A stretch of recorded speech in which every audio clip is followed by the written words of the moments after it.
Salut Booktube. Aujourd'hui, on se retrouve de nouveau sur ma chaîne pour une nouvelle vidéo. Et aujourd'hui, je vais vous parler de 6 livres qui sont parmi mes préférés. Je les ai pas tous mis parce qu'il y en a vraiment beaucoup qui sont dans ma liste des préférés, donc j'en ai sélectionné que 6. J'espère que ça vous plaira. Donc on va commencer tout de suite. J'ai 2 poches, 2 brochets et 2 reliés à vous présenter. Donc on va commencer tout de suite. C'est parti. Donc pour les poches, je vais vous en présenter 2, c'est de la même autrice. Je pense que vous en avez déjà entendu parler, sachant que un des 2 livres a été adapté au cinéma récemment en série. Et ce livre, c'est Daisy Jones and the Six de Taylor Jenkins Reid. Donc ça, c'est le format poche des éditions 10-18. Il fait vraiment partie de mes livres préférés. J'ai adoré la vibe années 70-80. C'est un groupe de rock qui, dans le livre, est représenté comme l'un des plus mythiques de tous les temps. Donc en fait, on suit leur évolution en tant que groupe, comment ils vont se rencontrer, comment ils vont être mis en groupe, comment les personnages vont s'entendre, les relations, comment elles vont évoluer. Et je trouve ça, j'ai adoré. Les personnages sont attachants, même s'il y en a certains qui sont un peu... Ils ont leur caractère bien à eux, mais c'est pour ça qu'on s'y attache. Le rapport à la musique aussi, je trouve...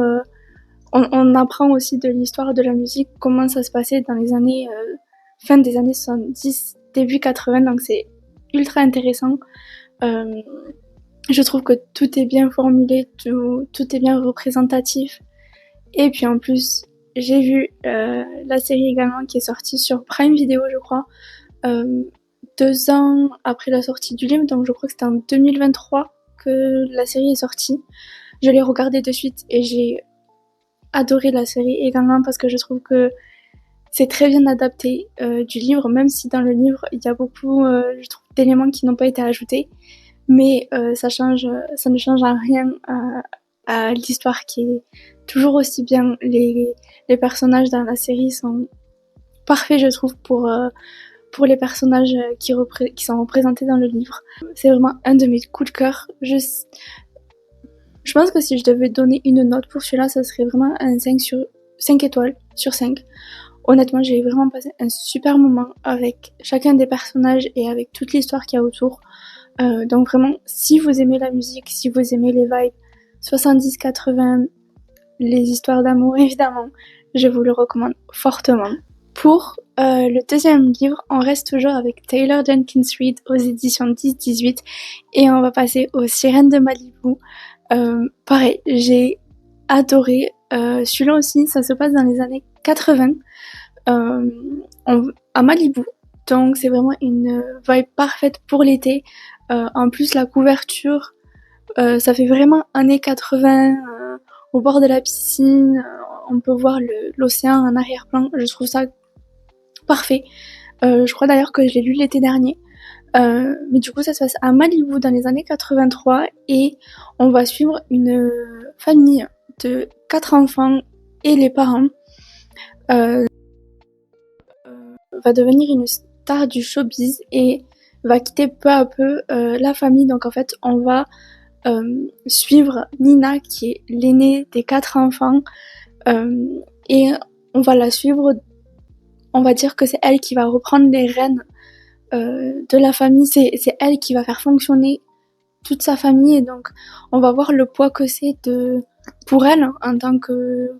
Elle était jeune quand même quand son père est parti. On va voir ce que c'est le poids des responsabilités en tant que sœur, de grande sœur. On sent bien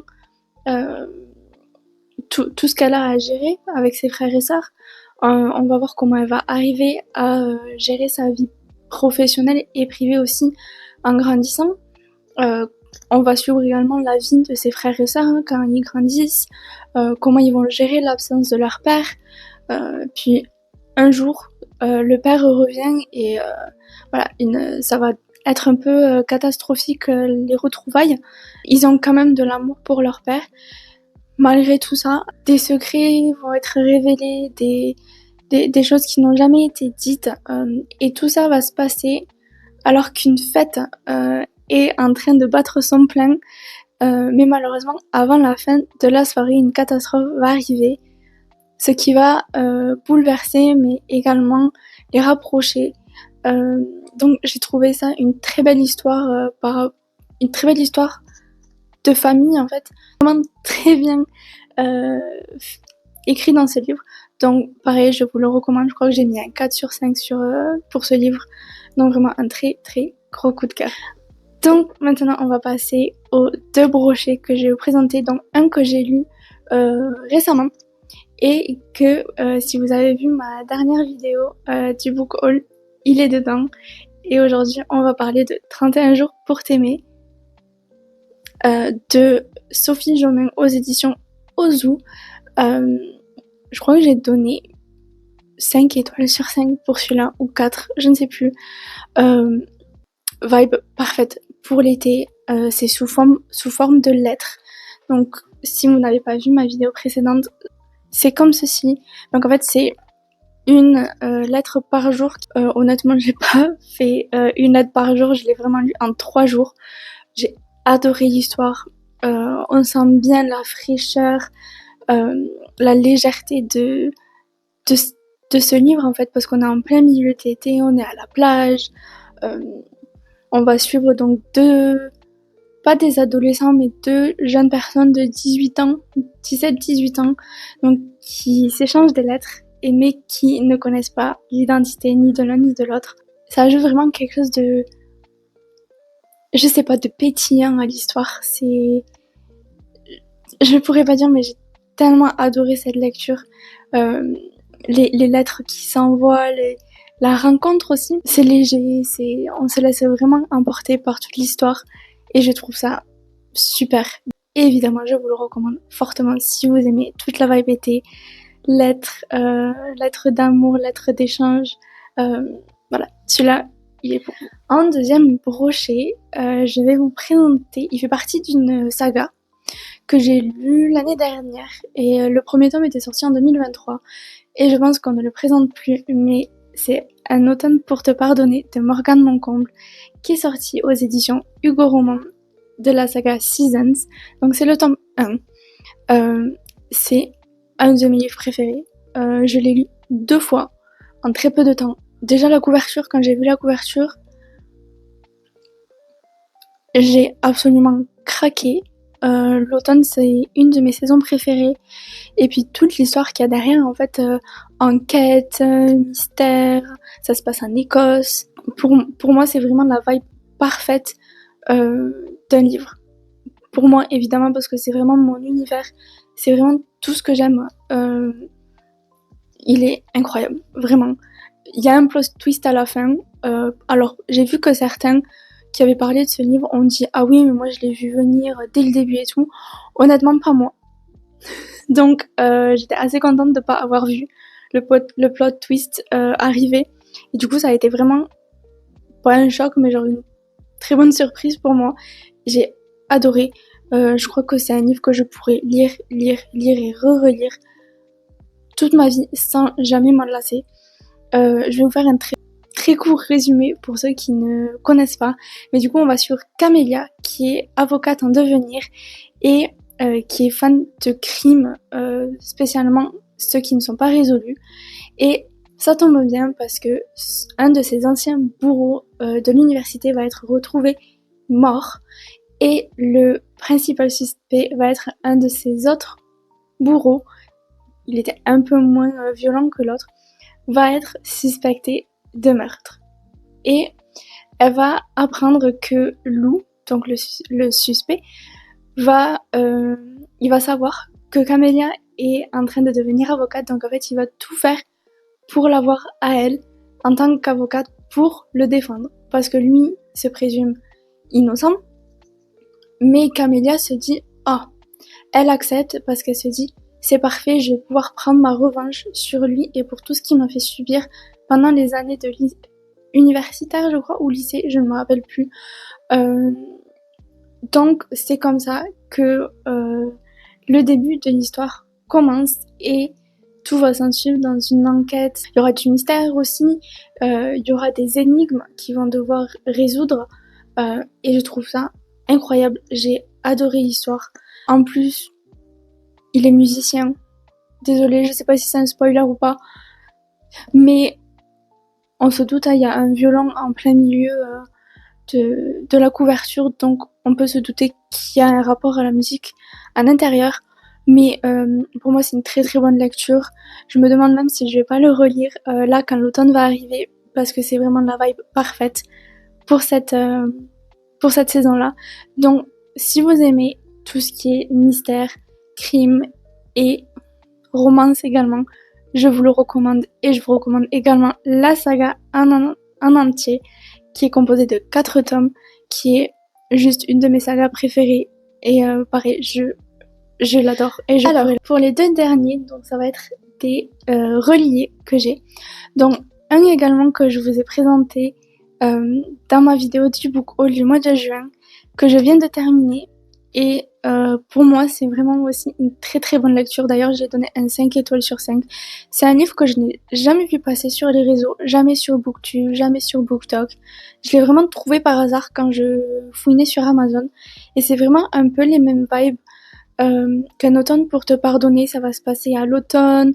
Vraiment une ambiance Dark Academia. Et je trouve ça incroyable, l'ambiance Dark Academia. Un peu surnaturel aussi.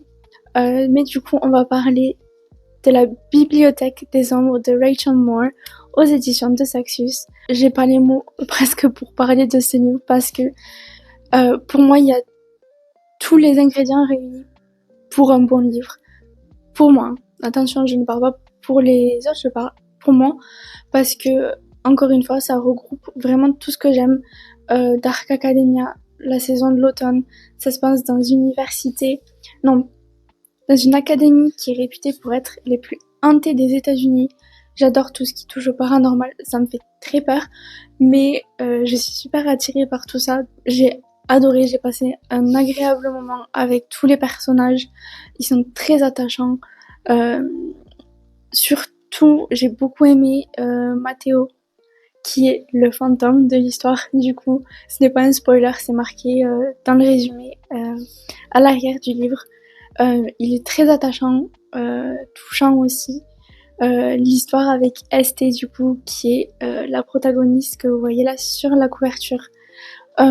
Leur histoire, comment elle va se développer, tout ce qui tourne autour, en fait, toute l'histoire qui se monte autour de l'académie de ST, de la famille d'ST aussi, et de la famille de Matteo, en fait, qui sont liés plus ou moins dans tout ça. Je trouve qu'elle est très bien montée. Je peux vous faire un résumé très rapide si vous voulez. Donc, ça se passe à l'académie Radcliffe, une des écoles les plus hantées des États-Unis.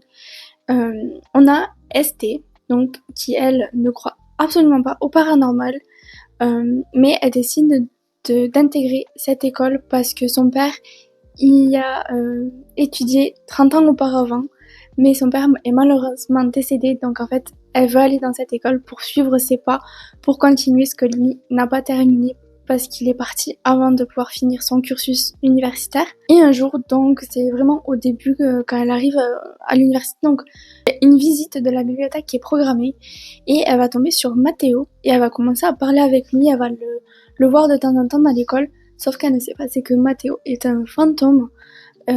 Donc je ne vous dis pas un peu la tête qu'elle a dû tirer quand elle a compris que c'était un vrai fantôme. Voilà, ça devait être un peu bizarre pour elle. Sauf que Matteo va voler un livre qui est très précieux à l'école. Et donc du coup, Estée va tout faire pour le récupérer. Mais pour récupérer ce livre, elle va apprendre des choses que son père ne lui avait jamais dit et que l'école cache. Donc ça va être les montagnes russes un peu pour récupérer tout ça. Petites choses qui vont arriver au fur et à mesure de l'histoire et qui sont pas surprenantes, mais il y a plusieurs en fait happenings qui arrivent, donc du coup on est toujours en haleine. Et un petit quelque chose qui arrive et que j'avais senti un peu à un moment donné en lisant un chapitre Et effectivement, j'avais eu la bonne conclusion, ou presque. Mais si tout ça vous intéresse, encore une fois, je vous laisse le découvrir par vous-même si vous êtes intéressé. Mais moi, je le recommande vraiment à 100%. J'ai adoré. Et pour finir cette série de mes livres préférés, on va finir avec un de mes livres qui m'a bouleversée, je pense. J'y pense très souvent. Il y a de belles citations, je trouve, qui sont très fortes. Et je vais vous parler de La vie invisible d'Adi Larue de V.E. Schwab aux éditions Lumen. Et cette couverture en relié comme ça, je la trouve magnifique, avec un jaspage aussi.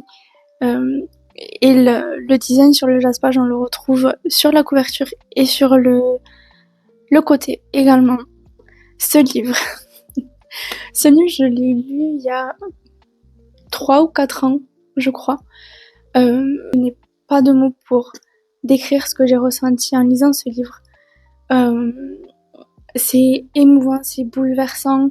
C'est l'histoire d'une jeune fille en fait qui est prête à tout pour avoir sa liberté, sauf que étant prête à tout, va faire un pacte et du coup va voir sa vie en fait scellée à jamais. Et en fait, avec ce pacte, elle obtient le droit de vivre éternellement, parce qu'avec un pacte, il y a toujours des inconvénients qui arrivent. Plus personne ne se rappellera d'elle. À chaque fois qu'elle va rencontrer quelqu'un, la personne l'oubliera instantanément.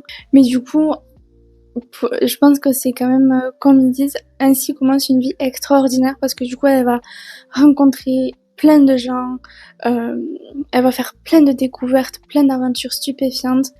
Et malgré les rencontres, ce sera toujours éphémère. Parce que les gens l'oublieront.